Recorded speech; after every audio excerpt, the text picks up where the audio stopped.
Because do you like do anything like you like a curler or something? You just use Just my fingers, dude. I saw someone that had this sick brush curler thing, but I haven't been able to find it on the internet, so I have no idea. But I just use my fingers. For a minute, I had just a mustache, and I was rocking it, and I was like, I don't know, it just didn't come. But now Dude, I've been considering it. I've been considering shaving like for the longest time, and Allie brought up a funny point. She's like, everyone who like made fun of you initially for growing the mustache is also gonna be the people that are like, why'd you shave? And like, you know what I mean? I like, think you're gonna get a lot of high fives, like, wow, welcome to manhood. Like, no, I don't think so. They're gonna be like, wow, you look like you're 11. That's sick. I like Goatee Grant the best though. I hate Goatee Grant, dude. I do think Goatee Grant looks the best. I think it looks the most. Crazy. No, it's because you have Mexican blood. You think goatees are. You look like a little savage. Like you look sick. I'm like, oh, that guy's cool. The thing that's funny is I feel like with a mustache I look my age. With a goatee I look 32, and without anything I look 11. So it's like I'm trying to like fucking. Who told you that nonsense? You look fine. You look great. That's my own deduction. You definitely look like you live in a trailer when you have the goatee. That's what I'm saying. I look white trash, and then when I'm really tan, I just look Mexican. So it's like, which fucking poor class do I want to dress up as today, you know? Mm-hmm. No, I definitely... At least you have options. Yeah. Yeah, and then I can always fall back on being white. It's great. Hey, same here, brother. All that power. I'll drink to that. Cheers. Oh, drink. Yeah, drink. Jesus. Yeah, this is my first one. I gotta drink it down fast. Catch up with you guys. Because I bought some Suavecito mustache wax, and like... They make mustache wax? Mm-hmm. That's interesting. Do you remember Zug Monster? No. The customer down the street who does all the stickers. Oh, yes. Ulysses, I think you went. I don't think I went, but I saw their Instagram because they have a lot of. They do what's that Instagram account, right? Zug Monster. Cholo or whatever. Oh yeah. X Files. I don't remember what it's called. The Cholo. The Foo Files. Foo Files. Yeah. Foo's Gone Wild. Foo Files. I think you're the one. Doesn't Allie like the Abbott brothers a lot? Yeah, she loves them. So I went out to dinner with him last Friday, and I remembered this name. I was like, why do I? And it hit me later. But he was like, I'm like, who's your, like, do you have, like, repeat customers? He goes, yeah, have you ever heard of the band The Abbott Brothers? That's crazy. He's like, their fan base is exclusively through us, and, like, they have an Instagram bigger than ours that they purchase all, and he's like, they have different stickers made, and they just trade them. They don't even, like, sell them, nothing. All the fans, like, collectively, like, donate, and... Like baseball cards? Like, trade, yeah, they trade, like, Abbott Brothers stickers. Wow. It's like a whole crazy thing. He said that they do like 12. Do you know what's funny is how, like, do you think bands are just gonna start having NFTs and they're just gonna start trading NFTs as like their merch? Okay, so what are I was just gonna say, what are NFTs again? They're like non-fungible tokens, right? And they're pretty much just like encrypted cyber pictures, like kind of like buying art online, except it's like the best way I could describe it to somebody is like, if you didn't know, is like, you know how baseball cards, like trading cards, are a big thing right now, like. Valuable ones, like if you have like a LeBron James signed whatever, the NBA started putting out. It's called theirs is called like something like NBA Hot Shots or something like that, and they'll take like a moment from a game where it's like LeBron James or somebody, or like Shaq breaking the rim or breaking somebody the glass, doing something, and that would be like a moving NFT that they'll sell for a portion and maybe it's like a fixed amount that are like in production. So then there's like value there, like as if like it was a Mona Lisa, you know. The thing that does, yeah. So like they'll like copyright like 10 of them, and then it's like you can own, like people own them. Everybody can look at them. It's not like we can't go online and just look at them and have them for free. Mm-hmm. But you own that piece of property, and they can redistribute it over and over again. But the first series of like those 10 cards or whatever will be. They'll have like different editions or something. I think it's the stupidest shit. I understand it's gonna blow up like all the crypto shit did. Well, the idea too is like they're thinking pretty soon at some point there's going to be some sort of like, you know, with like VR and stuff, it'd be like putting artwork in your house. Like that's like your digital artwork in your digital house that you'll someday have with your, you know, digital things. Well, I heard, you know, those like. What do you mean, like you live in a 1-bedroom apartment, but you have like a VR thing where you live in a mansion? Possibly. That could be cool. Or if we get Elon's fucking brain net, you know, who knows? Like. Well, kind of like, you remember like in Assassin's Creed, like you'd get the mansion, and then like throughout the game, like you'd buy this piece of art, and then there'd be like that. Yeah, just like that. Pretty much. What's the machine in Assassin's Creed? It's like what's it called again? Oh, the Animus. It's an Animus. Yeah, they're straight up working on the Animus right now, and we're about to enter Assassin's Creed. You know, like Frankenstein's, they have those like holographic kind of like, you can like have like almost like a Princess Leia looking like help me, Obi-Wan. Yeah. They're saying like they're gonna be able to like take your NFT and like display it like that, like as a little. Also, podcasts have NFTs. Like, there's a lot of different like just like people on YouTube and people who are popular who like make their own NFTs, like bands and shit too. So like, crazy. All sorts of stuff. Yeah. You know who we should ask about that? I wonder who's gonna own this NFT one day. You know who you should get on the podcast is Ewall. Yes. Dude, he is a millionaire. Mm-hmm. Yeah, it's crazy. It's ridiculous. He like hit me up a while ago and was like, he's like, I want to see his tax returns, bro. I know. I'm gonna be like the public hounding Trump. I'm like, Ewell, show me your tax returns. No, I'm just kidding. I'm just curious how that works because there's no like system yet for crypto taxes. I don't know how he got so like. That's a good point. Yeah, which they're working on right now. Yeah, but doesn't surprise me. I'm sure he's chilling. Yeah, he's grandfathered in. Yeah, well, yeah. Once you already have that money, it's like now all you have to do is hide it. Yeah, dude, the guy's got a freaking Lamborghini and like he just pretty much like hit the lotto in a sense. Yeah. You know? He did a lot of research on it and like knew about it, but he was telling us about it forever, and I was like, whatever, dude, like whatever. And then look one day and he's just a millionaire. I'm like, what the fuck? Dude, yeah, is that our first millionaire friend? I think so. That's crazy. Yeah. And he still would come through and play a game of Melee. Yep. Like he'll still answer a DM, and now his Instagram's like. I asked him about crypto advice like a few months back, and he was just like giving me a bunch of recommendations of like what stuff to get. He hit me up too, and he's like, I'm giving away free advice. He's like, take it. I already cashed out because I made like $600 on the ones he told me to invest in. Yeah. But now I'm thinking I probably should have just held on to them. I was gonna say that's fucking chump change, dude. $600. I only put like $100 into it, but dude, I made a bunch off Cardano recently because it was like when I bought it was 70 cents and now it's at like 270. Oh. And I put like $500 in, and got I right when it got to the point where I could sell half, I sold half, so I got my money back, and now I just have it chilling in there. Yeah, I'm still waiting for Dogecoin to go. Dude, to the me moon. too. I mean, I already took out my initial on Doge too, but I'm like, last week we had a spike, and I'm like, is this it? Oh my god, is it coming back? And then it's back down again. To check, and I'm like, so I look at it and it's stagnant. It's like at 27 cents still. Like for yeah, last week it got up to like 40 or something, or like high 30s, and I was like, this is it. I'm gonna hold on to it for years. Like I'm not gonna touch it, and then I want to see the news one day. Yeah. Like, Dogecoin. I'm like, oh shit, I still open up. Hopefully my Robinhood app still works at that point. I think the only way Dogecoin blows up is if like a bunch of more businesses start adopting it, because like the only thing that's hard is like it's constantly making more at a very fast rate to the point where if it loses popularity, it is going to become worthless. I don't understand how Bitcoin's like a lot more scarce. I don't understand how it like how you can can I trade you like Dogecoin? I really don't get, because like when we go to Frankensons, it says some of the vendors are like, we accept Bitcoin and Dogecoin. Like that's crazy. I'm like, what the fuck? Like, how does that even work? Like, That's so sick. How do I send you a? Yeah, I think there's I'm not sure if you can do it like on Coinbase or what, but there's like crypto wallets where you can like Venmo almost. And that's where your NFTs stay too, no? Yeah. It's bizarre. Back to the NFTs. What's freaky though is that like, I don't know. I know the value of like the dollar fluctuates and stuff, but like, have you heard about that like $1,000 pizza or $10,000 pizza like 10 years ago or 20 years ago? Yeah. It was someone bought a pizza with Bitcoin for like, $10, $20, whatever it was, and now it's worth like thousands and thousands of dollars. Like, how fucking shitty would you feel if you go to Frankensons, you're like, oh my god, I want the orange GameCube controller, $80, I'll buy it in Bitcoin, and then fucking 10 years from now that would have been like $10,000 in Bitcoin. Insanity. Yeah, it's interesting. What's cool though about like, because like inflation's currently at like 3% and then projected to go up to like 5%. So if you can put any of your money in any investment that makes more than 3 or 5%, which is like almost all crypto, it seems like, you're just beating like inflation. You know what I mean? I'm just scared. And that's why everyone's like, everyone's scared because it just drops so drastically. It's I'm just scared because it's like, is it just another trend? You know what I mean? Yeah. Like, is it the new trend? And then, because you don't hear about the trend until like the whole GameStop shit that happened during the pandemic. It's like, that was just a troll. you don't hear about a trend until it's too late. You don't hear.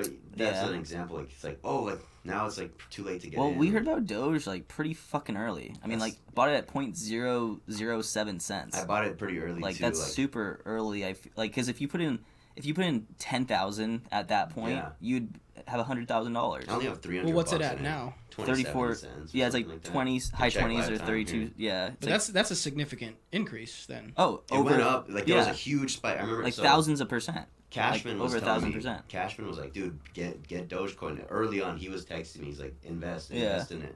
And I was like, all right, fuck it, I'll do it. And then he was like one day he texted me like months later. He's like, sell.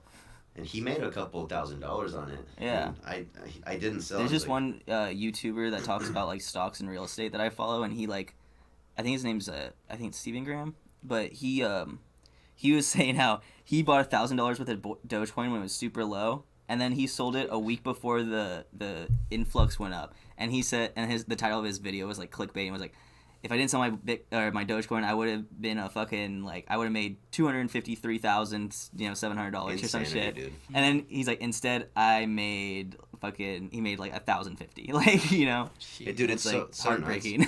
Because I feel like people like look at it as like a gamble, and it kind of is. I mean, it's a gamble, but it seems like it's not at this point. It's like kind of built itself to the point where it's not gonna go to zero. Not gonna go to zero. It might go to might just stay there. It might go to 10 cents. Yeah, you're just holding your money there for. Yeah. I always forget. I'm like, I have an extra $300 I can pull out at any time if I want. Yeah. It's pretty steady. Yeah. It's been very steady the last 3 months, which I feel like is promising. I'm betting on I bet on the Raiders to win the Super Bowl, because one of these years it's gonna pay off. You do it every year. Yeah. Well, I haven't done it every year. My buddy does it, but this year he got. Tell that to the Oakland A's for baseball. He's like, listen. 1 year will pay off. They're still waiting. He's like, look, dude, 1 year it's gonna pay off, because all you have to do is put $500 before the season starts, based on these odds that the Raiders right now, because they suck. Mm-hmm. If they win, we'd win like $250,000. It's like, or no, I'm sorry, that's a lot. We'd win $40,000, which that would be crazy. That's a lot, dude. Down payment on a house. We would ball the fuck out, man. Yeah, take a trip to Down Vegas. Down payment on any house. Yeah. Down payment on something. Yeah. I don't know. I don't know.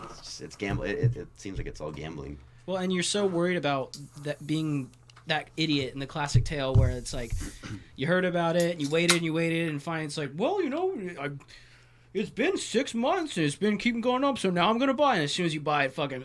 I was doing a loan for a guy, and it was literally like, he was telling me, this guy had so much credit card debt, I was like, Jesus, but he was, made a lot of money and had houses and stuff. And he was like, we were talking about crypto, and he's like, yeah, I just feel like I'm always on the tail end of everything. He's telling me about all these cryptos he invested in that just like tanked right after he bought them. Mm-hmm. And I'm like, dude, I was like, I didn't want to say it, but I like, judging by his credit, I was like, yeah, it does seem like you're on the tail end of everything. It's like that. Remember that Family Guy episode where they all get boats? Like, they're all like, you can either have the boat or the mystery box. And Peter chooses. They're all the whole neighborhood. Yeah. It's like, hey neighbor, where's your boat? We chose the mystery box. But wanna know what is super true to like the counterpoint of that is like that South Park episode where the bank's like, and it's gone. And it's gone. Mm-hmm. And it's like in 2008 the banks failed quicker than crypto probably would fail. Yeah. So it's like. Or like you go all the way back to like the 1920s fucking stock exchange crash. Like, do you guys even know what that means? Nope. I don't. Can you explain to me what it means when you wake up one morning and it says like, oh yeah, the stock exchange crashed. All your money's gone now. Like, I don't know about the 1920s, but I know what happened in 2008. But like I just never looked back to see like why the depression happened. It doesn't. Well, okay. Well, I'd like you to explain the 2008 one to me so I can make some sense of that. But like it I just don't understand the whole, and I'm sure that I sound like a fucking idiot right now. People who know or listening are like you're retarded, but like it doesn't make sense to me that like you go to bed Sunday night, everything's all good, and you wake up on Monday and it's like, oh yeah, it crashed. It's all gone now. Yeah. Like that's somebody made off with somebody. Somebody took the bag. Well, usually, you know what I mean? And that's the problem that people have is like most often it's like the government will bail out the corporation that failed, and then like the people who had all their money in their hedge funds are fucked. Is all it their like retirement. Is it like insider trading too? Like those guys probably know like, hey, this is gonna tank, sell everything, and then you wake up. Dude, it's honestly too. It's like like with at least with 2008, it was less insider trading. It was more like this guy just noticed like a pattern of bad behavior that was happening and like was able to capitalize on it. Yeah. But like. I mean, at least for 2008 with the housing market, it was because they were pretty much giving out loans like they were candy to people who were not qualified to repay those loans. Mm. And all these people's, a lot of people's 401ks and retirement plans were wrapped up in these hedge funds of like, just conglomerates of housing and apartment developments and stuff like that. So when all these when all of them tanked because they were lending to all these people who eventually went on foreclosure because they couldn't pay their bills, then another thing too is they were blending these people together, so they put like a really creditworthy person who was paying their bills with a really uncreditworthy person to like sell as a portfolio to another bank, because that's pretty much what's happening all the time is like they sell like loans to other banks that want to buy them because they're trying to liquidate so they can like make room for more loans. Got it. So like what you're saying, it vaguely makes sense to me, but it just sounds like it's like this just sounds like a bunch of bullshit. Yeah. You know what I mean? Like, well, yeah. I mean, to be completely honest, it's kind of like made up in a way. That's what I mean. Is how do we? Like I know I'm oversimplifying it. I don't have a sophisticated understanding of it, but like the 1920 stock exchange, like it seems like there was some guy who was like, "Hey, give me all your money, and I'll make your money worth more." And then everyone did it, and then he's all like, "Hey, it crashed, and it's all gone now." Yeah. It's like, don't you still have it? Yeah. Now you just took all our money. You know, like who's that guy, or who are those guys? Who's the group of people who are walking away with the bag now? Like, there's a really it went somewhere. Well, there's a really interesting show on it's on a History Channel, but you can get it on demand or something. It's called like The Men Who Built America. Oh yeah, like I've seen that before. Rockefellers. Well, they talk about, because there's a part in there where it briefly goes over like. I know they pretty much invented the stock exchange. Yeah, they invented the stock market, and then like it crashed. Who was the guys? They created also the Black Friday in just like indirectly created Black Friday or whatever. Yeah, because they like started counterfeiting all the stocks, because stocks were literally kept on pieces of paper back in the day. Mm. And then they had their own printing press and started counterfeiting. God, I can't imagine. Yeah, it's so funny. So unregulated. You could have got away with anything back in the dude. Yeah. Well, even in the 1950s, like if you watch Catch Me If You Can, and he's like counterfeiting all these like checks and things. If we had a time, it's like so fucking easy. Like, if we had a time machine, like I think we should go back. That would be my thing. Like, let's go back in time and just invest in all, like, have like one of your family members like, hey, invest in this shit.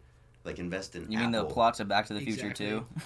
Is that what they do? Well, the guy like comes back from the future, gives his previous self like a book that says of all the sports who win, the horses that win the races, like everything. It just is like a history of sports. Right. So he makes a bunch of money by betting on all these things, and then he like in the future he's like, he's the richest man, the luckiest man in the world. Oh, like, so it works. Yeah, it works. It does work. And, yeah. That's what I'm saying. Have you guys not seen Back to the Future? I haven't. It's been a long time, dude. Bro, that movie's like such a pop culture reference. I know. That's what Rick and Morty's based off of. I'm leaving. Yeah. To be honest, like, I'm deeply offended. Cool. Now we can have fun. Yeah. Well, exactly. See, it makes more sense though now that I think about it, that like, at least back then when like it was all like by paper and stuff. Like if you're running the stock exchange, theoretically a fire could happen and all the records are gone and now you're in chaos. Yeah. That's not the fucking case anymore. You know what I mean? Like so you explained the 2008 stuff a little bit, but like how does that like? Do they basically just do it? And just be like, fuck you. Fuck you, American citizens. There's nothing. What are you going to do about it? Well, that's why there's so much backlash about 2008. Because the whole public, or a lot of the public, wanted them to just let these big banks fall for all this predatory and, fraudulent lending that they were doing. Mm-hmm. And, tying innocent people that had nothing to do with it, like all the retirements and stuff like that. And, then they bailed out all the banks, and then the people who like were actually responsible got away, and then they put like a couple small bankers to jail for like 5 years or whatever to like as a scapegoat. Yeah, like Goodfellas style. Yeah, and there's a really good movie with Brad Pitt and Christian Bale and a bunch of other guys. It's called The Big Short. And that's where it explains the entire 2008 crisis, and it's all based on like these actual like Goldman Sachs and all these actually like big ass banks. But see, like, that's the thing though, is that movie was probably financed by these like big guys to misdirect you. So like you think you understand it, but really they're spinning the story, But then why are they the ones at fault at the end? they're putting bad publicity on themselves. But it's probably they probably like did like 10% of what actually happened with like you're like, yeah, those guys were bad, but really they were doing all this fucking shady backroom shit. Well, what's funny too is Steve Carell's in it, and he plays a character who's like pretty much like the whistleblower for the entire operation, because he's like interviewing these like loan officers and these banks, and he's like, you're telling me you're giving out loans to this like to like strippers and like people who like won't be able to repay, like there's a scene where they're like at a strip club, and then she's like they're like, so you got a loan? And then she's like, yeah, which house are you talking about? And he's like, which house? And then he's like, yeah, I have 7 houses. Jesus. And it's like, what? You have 7 houses? That's crazy. So is that what your big plan is then? Because I know you're a loan officer now, Grant. So is your long-term plan to... Well, what's funny too is after 2008, now it's like very strictly regulated, which is also a downside because it's hard to get loans if you're like a self-employed person, because we use the gross like after tax amount, and then for W-2 we use the before tax amount. So it's like annoying, but then at the same time, at least you don't get like 2008 shit going on. But then it's also like, I don't know, feels bad when I get like, guy's like, I make $10,000 a month, and then I get his tax returns. I'm like, really? Because according to on paper, you make fucking $2,500 a month. And it's like, great that you have all that cash that I know you're hiding from the government. That's fine, dude. You got deductions. I feel you, but I can't like, you know, I can't approve this loan. I can't do anything. Yeah, I'm literally fucking Jim Carrey from Yes Man. I'm like, sorry. Yeah. Well, pre Yes Man, or like when he's more No Man. Yeah, exactly. Dude, did you ever see that one movie, I Love You, Philip Morris, or whatever? It was Jim Carrey and Ewan McGregor were gay lovers with each other. Obi-Wan? Yeah. I don't want to hear any more about this. I think I saw maybe a small scene, because I do remember vividly, like, it was probably on HBO, like, when I was, because it's an older movie, right? I don't want to hear any more about gay Obi-Wan. It's actually a good movie. It's, I won't, like, most movies where there's a gay character, they lay it on thick. They literally shove the character's dicks down your throat. Well, isn't he like a married? You have to enjoy it. Isn't he like a married church guy or something? And then he's not like Jim Carrey's character. Isn't he like not openly gay? I'm getting a phone call. Oh. 1 second. It's Chris Sanchez, everybody. Yo, Cruz. What is up, my man? Not much. Just finished off my last drop. You guys are all at your place? Yes, sir. We are recording as we speak. All right, I'll be there soon. All right, I will see you soon, my friend. I'll see you in a minute. All right, peace. Cool. All right. Well, we got one more guy coming in for the podcast. How's that gonna work? And then be on his knees. Yeah, we'll get him a chair. We'll share the microphone with Grant or something. No, but it's sure. I haven't seen that movie I've only seen it once. It's been a long time, but like there was something similar where Jim Carrey's character got a job. He applied for a job that he had no qualifications for. It's like to be a CFO or some shit like that. Like Fun with Dick and Jane. It's like that. Yeah, it's not the it's the Philip Morris one. Oh, okay. Him and where he's gay with Obi-Wan. They meet in prison.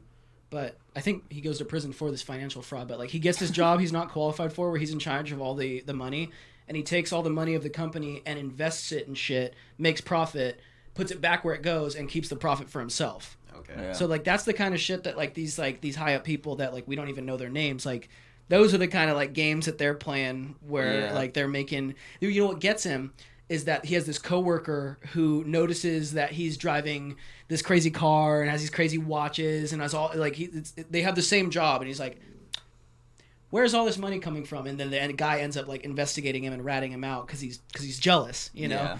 Which is it kind of brings up a weird like moral quandary almost, where it's like obviously you're not supposed to do that, but he's doing it and getting away with it, and the reason that you're reporting him is because you're not. He has more stuff than you. Yeah, like there's this weird. I know I'm all over the place. Wait, are you saying tattletales exist?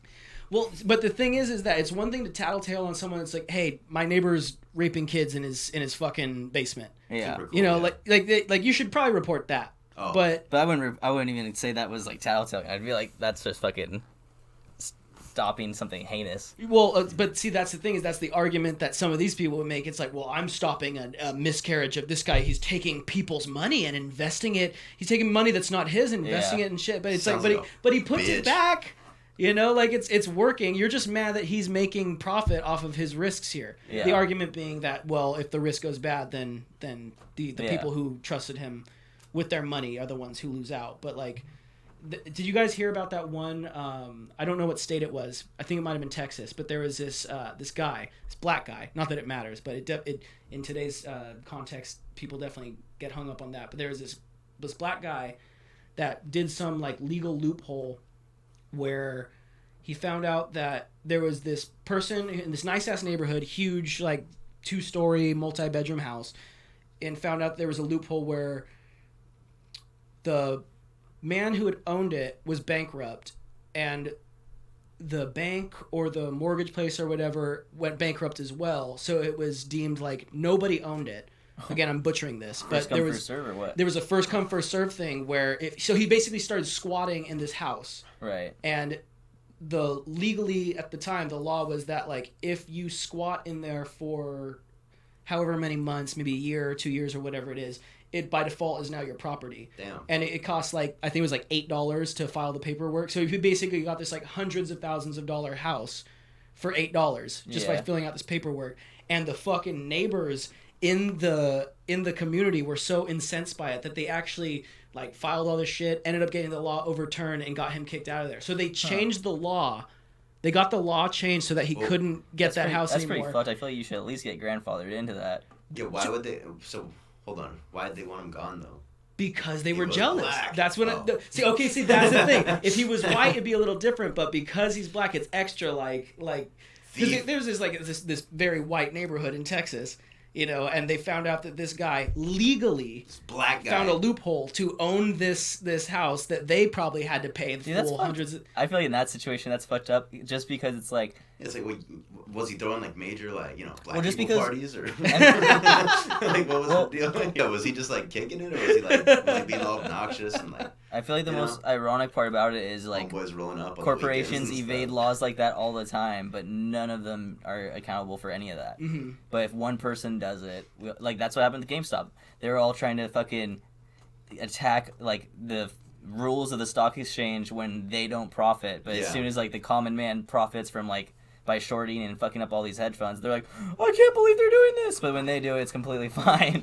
That's what I'm saying is that, so this is this is how I came to that story too, is like with the Philip Morris thing, is that like, because the I Love You Philip Morris movie was based on a true story. There was a real guy who did that. Yeah. And like, I feel like because he was one guy who was breaking the rules, his coworkers, who probably were also making good money. They had nice cars and nice houses too, but they didn't have fuck you money the way that he did because he was cheating. They ratted him out. Yeah. Like. But that's the annoying part is like I feel like it's not cheating. Well, he was taking money that wasn't his though. That's true. That actually in that context that was cheating. Yeah. But I feel like when you can find loopholes that don't like. No, it's not cheating. Like a legal loophole, like the black dude with the house. Yeah. Like that's I feel like not cheating. That's just being smart. Like, I don't know, like when Grant was talking about showing the tax returns, like I'm sure Trump's tax returns don't look that great, but I mean he would have been in jail at this point. I'm sure he's abiding every law. It's not that's like what I'm saying. It's like those are. What's fucked up though? I heard that. I don't know if this is true, but I heard that people who make less than $40,000 a year are audited 95% more than people who make like over 500,000. I bet it's probably more. And want to know who the majority of the people who get audited are? Bartenders, servers, waitresses. Yikes. Like, yeah, where it's like because the tips. Yeah, it's like why the fuck does they care if they're squeaking by another fucking 5,000 a year? Dude, that's that's what I'm fucking saying, ridiculous. Like there's this weird like anonymity / just like you just get away with shit if you're a corporation, because a corporation isn't an individual. Yeah. But if you're an individual who's doing something, whether it's legal or illegal, like maybe you found a legal loophole, there's this like incentive to be like, get him because he's one guy, he doesn't have as much power. Let's change the laws so we get this fucking black guy out of our neighborhood. It's almost like they don't want to deal with the hassle of taking down something so big, so they're like, we'll just make a show out of this one guy. Yeah, because they got lawyers and Well, I think the biggest and money. Yeah, dude, to fight back. Yeah, it's the lobbying, bro. That's the biggest thing because it's like, okay, they're money influencing power, all dude. the fucking rules. It's fucked up. But, yeah, money will definitely. I mean, you can get away with a lot of shit. Yeah, if you can pay for it, it's pretty. You can do whatever you want, pretty much. What kind of fucked up shit would you guys like to get away? Like if I just could snap my fingers and like we all had $1 billion like separately. I can't touch yours. You can't touch mine. Like What would you do? Would you go like the whole like Jeffrey Epstein route, like, or would you just go like the like? Are you trying to incriminate me? No, this is all hypothetical. Just don't get rich. You're fine. Oh my god. Well, I don't know, because here's the thing. I might buy an island, but I'm not filling it with 15-year-olds. Like 17-year-olds. No. The day before they turn 18. Well, here's the thing: is a lot of people. That's the only time they're 17 on the island. Most people think that like, I'm a good person, and no matter what the circumstances would be, I wouldn't do anything moral or immoral, like, or illegal. But like, you're probably not. You're probably just limited by the fact that you don't have fuck you money. Yeah. Like, if you suddenly got fuck you money, you would definitely spiral into doing some really I would go gray area moral shit. I would go out with a bang, dude. Like, I think that's like not the problem, but like being a billionaire sounds like such a fucking like curse, honestly. Like, because I want to be rich. Like, I'd be fine with like $5 million. Like, being a billionaire, it's like you've reached all the goals, so it's like, oh, now I'm just gonna see if I can push like like Could the experience of someone's life. You know what I mean? You're like messing with people instead because you're like, I already did the money thing. Yeah. What else is there? Can I crash the economy? Yeah, you're like, hey, like Elon Musk, let's see if I can just influence everyone to buy one fucking cryptocurrency, and then like by doing like 5 tweets. Yeah, you know what I mean? Like, and it worked, and it's like, it's crazy. Like I don't. He's like, all right, good. All right, I'm off to space now. I would. Yeah. He's like, all right, later, fucks. Yeah. We're going to Mars. Fucking beams like Star Trek all the way to Mars. Dude, do you remember Eddie Bravo's fucking conspiracy theory about the car that he shot into in the atmosphere? I didn't hear that one. Eddie Bravo was saying. You remember Elon sent a car Tesla into space? Like music in the and there's like a guy in it, but like it's like allegedly it's a fake guy. Eddie Bravo's theory is that it's his chief technical engineer. Like that somebody crossed him, like somebody was fucking his wife, or somebody like slighted Elon Musk, so he had him killed. And the way that they hid the body was he shot it up into space. Oh my god, that's Eddie Bravo's working theory. I think Elon Musk is too nice of a dude. I think I'm just waiting for Elon Musk to get that zipper in the back of his head and turn into a fucking alien. Like, there's just like he is. It's crazy. He is like actually like Tony. He's actually like Iron Man. Like I'm waiting for him to like start saving the world and stuff. You know. Yeah. I know he's at a press conference. He just all. I am Iron Man. Yes. and he's just like. If anybody could do it, like, dude, put the engineering, like, make an Iron Man suit. That would be so badass. Could you imagine? You know that kind of person that's just like super fucking hot take, you know? Like they've always got the like just a contrarian, you know, always has to think the opposite of what everyone else thinks because they're just so smart. I was talking to somebody who was, you know, got that hot take liberal mentality. And no, if everybody just got it the way I did, the world would just be utopian. But he was talking about how it's ridiculous that everyone talks about like what a genius Elon Musk is. Like all he does is like run the company. Like the engineers do the real work. It's like who hires them? Who runs the fucking company? Not only do you hire them, you fucking make sure it runs. You know what I mean? Like just to take that for granted that like, do you know how fucking hard it is to run anything? You know how fucking difficult it was to get you two here on the same day? Yeah. To get to kick it and drink beer. like let's talk about fucking like sending rockets into space and revolutionizing traveling technology. Yeah, like that's he lives at the factory, like works fucking 18-hour days. But yeah, you're right. He's just so fucking anyone could do it, right? Anyone could do it, exactly. Yeah. So it's just our broken capitalist system that props up. He's like these... the only one that like. Capitalism's the root of all evil too, dude. He's the only one that talks shit on oil companies. Yeah, anyone can do it. Dude.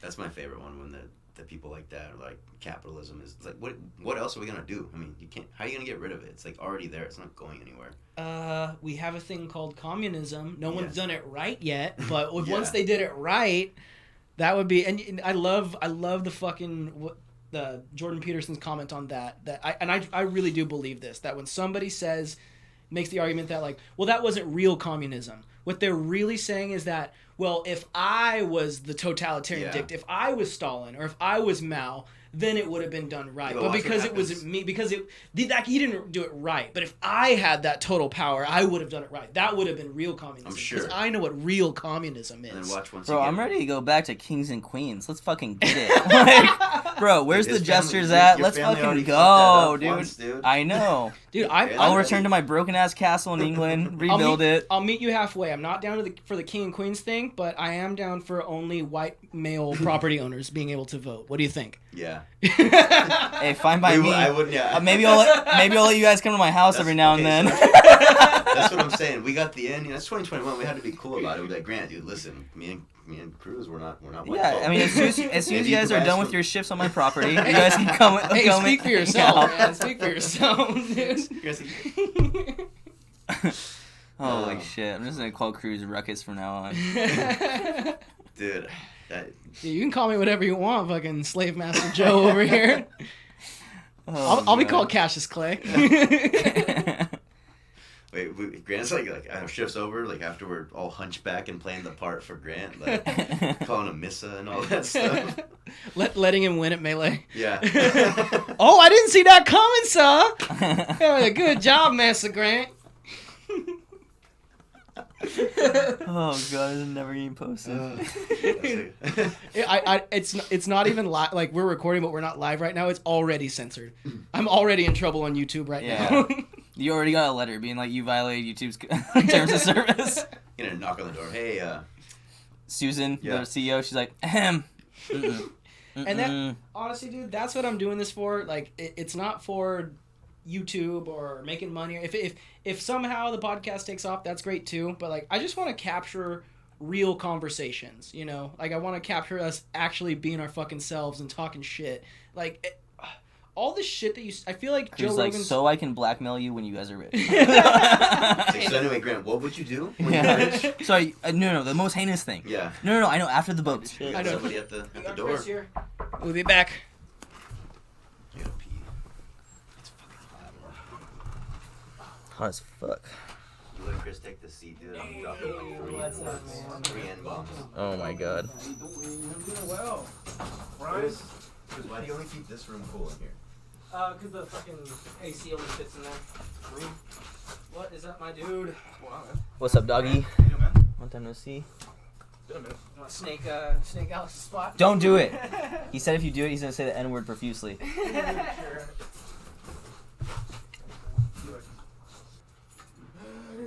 Cruz, do you need another mini fridge?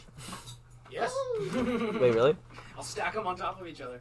Dude, I don't know what to do. I was telling my dad I wanted to get rid of mine, and he's like, "Don't do it," because it's like the kind where you can like have a keg. And I'm like, I don't know if I'll ever actually fucking go through the work to actually do it. Get a kegerator? I have like a mini fridge that can be a kegerator, but I just need to get like obviously the keg supplies, you know, like the pipe and just the keg. Dude, but that's pretty damn cool, honestly. lazy as shit. Oh man, it smells good. This shit. I mean, you still live around, right, Grant? Yeah, I'm just off Camino Las Ramblas. Yeah, no. So I'm like literally around the corner. There's O'Shea Brewing Supplies. They sell little kegs there. Oh, no. That's where my dad said to go. Yeah. That's a good spot. You're pretty much my dad. Are you my dad now? All right. Brief intermission. Mr. O'Brien is going to the bathroom, and then Chris just got here. We're getting settled. I remember like when craft beer really first started getting started. I remember, I think it was at a job interview like 6 years ago. They were talking about beers. I'm like, yeah, I like Stella and Modelo. I was like, yeah. I was like, I like This way? Yeah. Oh yeah, cause I like it was Belgian Beaver's milk stout. And they're like, milk stout? I was like, yeah, they just put lactose in beer. They're like, that's disgusting. I'm like, okay, try it. Dude, seriously, it's so funny. Dude, that Belching Beaver is really good. The peanut butter stout, or yeah, that shit was really Bro, good. have you guys been to the new Artifacts that's like on Del Mar? Yeah. The new one? Uh-huh. Yeah, they have a new little one. tasting room down there? Yeah, it's pretty sick. They put one just like right on Del Mar. When and then they they open got all those wineries too down there. When It's did they like, open that? it's Been pretty open recently. for a while. Well, I mean, relatively recently, yeah. like this year.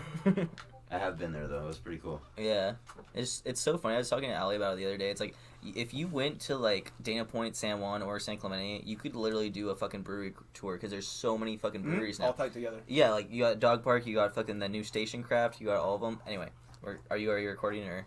Yeah, we're still recording. We've been recording this whole time. Oh shit. Well, my bad. There's a lot of breweries. I just think it's crazy. 'Cause it's almost like going to like San Diego. Like you used to go to certain destinations to do a bunch of like brewery tours, and now it's like Now we got it here in our backyard. yeah, and everywhere. Honestly, like even in fucking Marietta And you see the and shit. construction in Dana Point, they're popping up Oh, tons of new things. Speaking of Yeah, that, hey, yeah. is the fire near your mom's house? What fire? There's like a fire like near Marietta. Massive fire. Oh, really? Yeah. Really big. Like I was driving on way back from San Onofre, and I could see the fucking smoke behind the mountains. Like it was like a Jesus. yeah, and it's like 1,200 acres of fucking. She actually called me the other day. He left a voicemail. It seemed like it was like a butt dial. All I heard in the You play the voicemail, all you hear is screaming. I was just gonna. It makes sense now. The house, Cruz, I miss The chickens are on fire! Oh God, Brett! The eggs are scrambled. Yeah. Why? Yeah, this is all starting to make sense. Like it was like 3 minutes of just like help! Oh my God! Elliot. What an epic episode! Chris finds out his family's Yeah. burnt to Chris. Sirens. Play the No, you cut should check to in the though. sunny, it's always sunny music. Finds out his family died.